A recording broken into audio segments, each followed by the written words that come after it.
Assalamualaikum warahmatullahi wabarakatuh.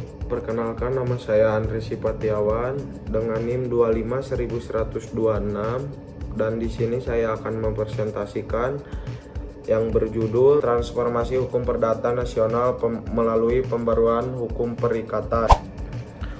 Hukum itu cerminan peradaban kita, khususnya hukum perdata yang ngatur soal janji, kesepakatan, dan tanggung jawab antar orang jadi dasar semua kegiatan ekonomi sosial di masyarakat.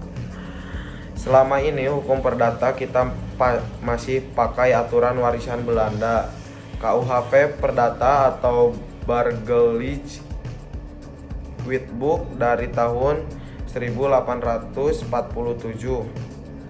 Padahal itu udah tua banget dan banyak pasalnya yang gak cocok lagi sama kondisi zaman sekarang, apalagi di era digital kayak sekarang ini.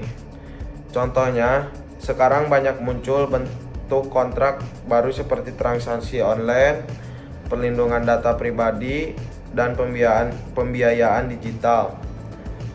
Sayangnya aturan lama belum bisa mengatur hal-hal itu dengan baik. Akibatnya muncul dua masalah besar.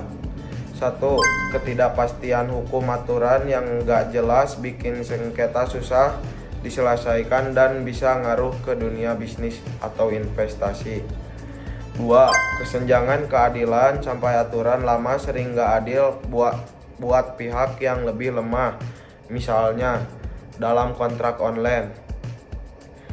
Karena itu, pembaruan hukum perdata bukan cuma pilihan tapi kebutuhan penting biar sistem hukum kita lebih modern dan adil.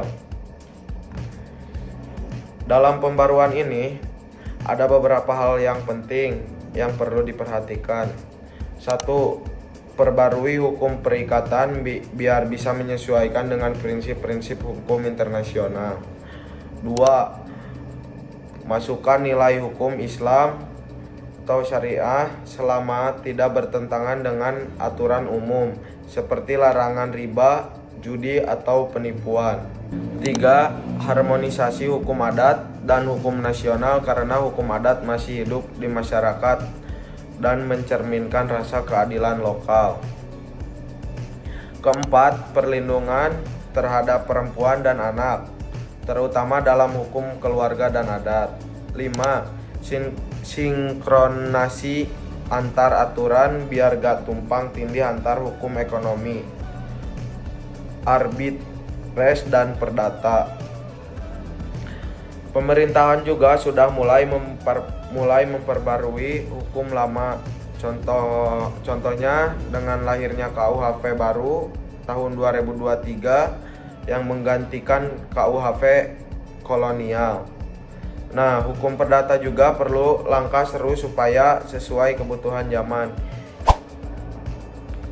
Intinya, hukum perdata nasional ke depan harus berdasarkan nilai dan budaya bangsa sendiri, menjawab tantangan era digital dan globalisasi, tetap adil dan melindungi semua pihak, serta bisa mengikuti perubahan zaman tanpa kehilangan jati diri.